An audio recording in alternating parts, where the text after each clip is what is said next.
Install Android 15 on Realme 10 Pro 5G via LineageOS 22. Please check the description for important notes and download links. First, download ROM and GApps packages, then transfer the downloaded files to the phone's storage. Step 2. Boot your device into TWRP recovery. Step 3.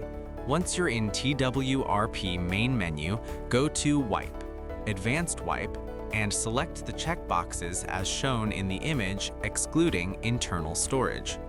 Step 4. Swipe the button to wipe the device. Step 5. Go back to the Recovery main menu and tap on the Install button. Step 6. Navigate to the downloaded path and select the ROM zip file. Step 7.